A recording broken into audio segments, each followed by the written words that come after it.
Hello. അപ്പോൾ ഇന്നൊരു day in my life കണ്ടാലോ?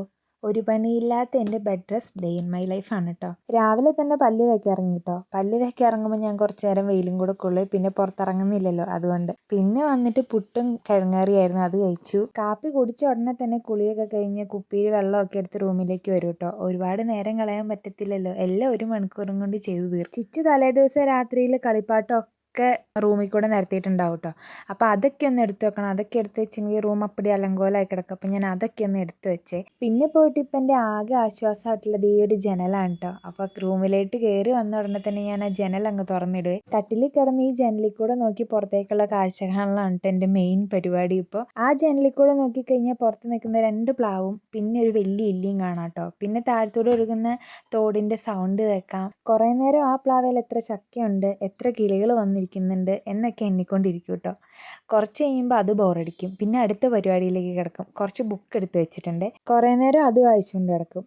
ബുക്ക് ഇങ്ങനെ വായിക്കുന്നവരും പിന്നെയും വായിക്കാൻ നമുക്ക് ആകാംക്ഷ കൂടും കേട്ടോ. ആ ബുക്കിലെ കഥ എന്തായി എന്നൊരു തോന്നലൊക്കെ എനിക്കുണ്ടാവേ. അതുകൊണ്ട് കുറേ നേരം അതിലായിരിക്കും കേട്ടോ, ബുക്കിലായിരിക്കും. പിന്നെ കുറച്ച് നേരമൊക്കെ ഫോണിൽ പണിയും. ബുക്ക് വായിച്ച് തിരിഞ്ഞും മറിഞ്ഞും ഒക്കെ കിടന്ന് ബുക്ക് വായിക്കും കേട്ടോ. നേരെ തന്നെ കിടക്കണം, എന്നാലും കുറച്ച് നേരം മടുക്കുമ്പോഴൊക്കെ സൈഡ് ചെരിഞ്ഞ് കിടക്കാമെന്ന് ഡോക്ടർ പറഞ്ഞിട്ടുള്ളത് കൊണ്ട് ഞാൻ ഇടയ്ക്കൊക്കെ ഒന്ന് സൈഡ് ചെരിഞ്ഞ് കിടക്കും കേട്ടോ. അല്ലാത്ത സമയത്ത് ഫുള്ള് നേരെ തന്നെ. നേരെ കിടക്കുമ്പോൾ മേളിലെ സീലിങ്ങും പിന്നെ ആ ജനലിൽ കൂടെ കാണുന്ന ആകാശവും ഇതാണ് കേട്ടോ മെയിനായിട്ട് കാണാൻ പറ്റുന്നത്. പിന്നെ കുറച്ച് നേരം എന്താ ചിച്ചിക്കുട്ടി വന്നിങ്ങനെ അടുത്ത് വെക്കും കേട്ടോ. ഏറ്റവും കൂടുതൽ മിസ് ചെയ്യുന്ന ഇപ്പോൾ ഇവളെയാണ്. ഇവളെ ഒന്ന് എടുക്കാൻ പറ്റുന്നില്ല, ഇവളുടെ കൂടെ കളിക്കാൻ പറ്റുന്നില്ല. മര്യാദയ്ക്കൊന്ന് കട്ടിലേക്ക് കയറ്റി ഇവളെ കിടത്താൻ പോലും പറ്റത്തില്ലാത്ത അവസ്ഥയാണ് കേട്ടോ. പിന്നെ ഇവളിപ്പോൾ എൻ്റെ അടുത്തേക്ക് വരവും കുറവാണ്. ഇപ്പോൾ ഇവൾ അച്ഛമ്മയുടെ കൂടെ തന്നെ ഇങ്ങനെ നടപ്പാണേ. പിന്നെ ഇടയ്ക്കിടയ്ക്ക് എഴുന്നേറ്റ് ഇങ്ങനെ വെള്ളം കുടിക്കും കേട്ടോ. നന്നായിട്ട് വെള്ളം കുടിക്കണം എന്നാണ് പറഞ്ഞിരിക്കുന്നത്. അതുകൊണ്ട് അല്ലെങ്കിൽ തന്നെ ഞാനിപ്പോൾ നന്നായിട്ട് വെള്ളം കുടിക്കുന്നുണ്ട്.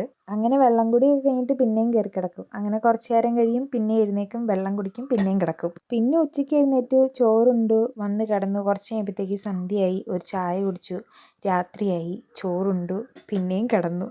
ഇങ്ങനെയൊക്കെയാണ് കേട്ടോ ബെഡ് റെസ്റ്റിലായ എൻ്റെ ഒരു ദിവസം പോണത്. 3 മാസം ഞാൻ ഇതുപോലെ എങ്ങനെ കഴിച്ചു കൂട്ടുമെന്ന് ഓർക്കുമ്പോൾ എനിക്ക് ആലോചിക്കാൻ കൂടി വയ്യ. ഇങ്ങനെയൊക്കെ തന്നെ അങ്ങ് പോവുമായിരിക്കും 3 മാസം.